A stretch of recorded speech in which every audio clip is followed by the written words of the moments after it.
Hi friends, ഇന്ന് നമുക്ക് തേങ്ങയൊക്കെ വറുത്തരച്ചിട്ട് നല്ല ടേസ്റ്റി ആയിട്ടുള്ള സാമ്പാർ എങ്ങനെയാണ് വെക്കുക എന്ന് നോക്കാം. അതിനായിട്ട് ഞാനിവിടെ 2 ടേബിൾ സ്പൂണോളം പരിപ്പ് എടുത്തിട്ടുണ്ട്, കുറച്ച് ക്യാരറ്റ്, കുറച്ച് തക്കാളി, ഉള്ളി, ഉരുളക്കിഴങ്ങ്,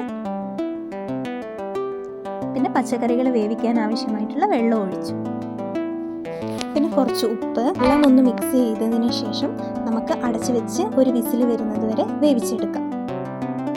ഒരു വിസിൽ വന്നു കഴിഞ്ഞാൽ നമുക്ക് തീ ഓഫ് ചെയ്യാം.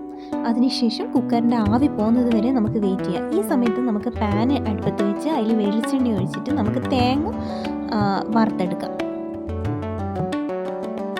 ഈ തേങ്ങയിലോട്ട് നമുക്ക് ചെറിയ ഉള്ളി, വെളുത്തുള്ളി, ഉലുവ അതും കൂടി ഇടണം. എന്നിട്ട് തേങ്ങ വറുത്തെടുക്കണം.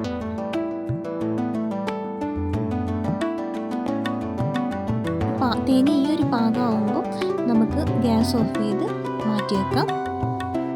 കുക്കറിൻ്റെ ആവിയൊക്കെ പോയതിന് ശേഷം വേവ് കുറഞ്ഞിട്ടുള്ള വെണ്ടക്ക, മുരിങ്ങക്ക ഒക്കെ ഇട്ട് കൊടുക്കാം. ശേഷം നെല്ലിക്ക വലിപ്പത്തിലുള്ള പുളി വെള്ളത്തിൽ പിഴിഞ്ഞെടുത്തത് ചേർക്കാം.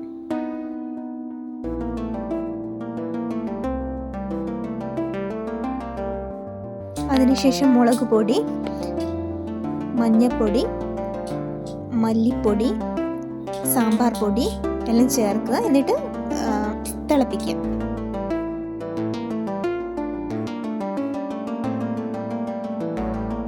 പൊടികളൊക്കെ ചേർത്തൊന്ന് കറിയൊന്ന് തിളച്ച് വന്നു കഴിഞ്ഞാൽ നമുക്ക് പിന്നെ അരപ്പ് ചേർക്കാം.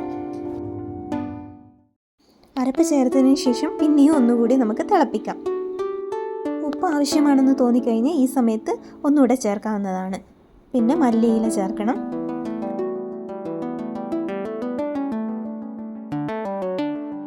ശേഷം ഒരു പാൻ എടുത്ത് അതിലേക്ക് വെളിച്ചെണ്ണ ഒഴിക്കാം. അതിലേക്ക് 1 ടീസ്പൂൺ കടുക്,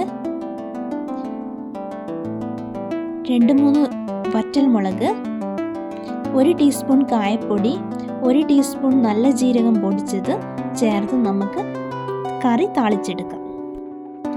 നല്ല ടേസ്റ്റി ആയിട്ടുള്ള സാമ്പാർ ഇവിടെ റെഡി ആയിട്ടുണ്ട്. എല്ലാവരും ട്രൈ ചെയ്ത് നോക്കണം.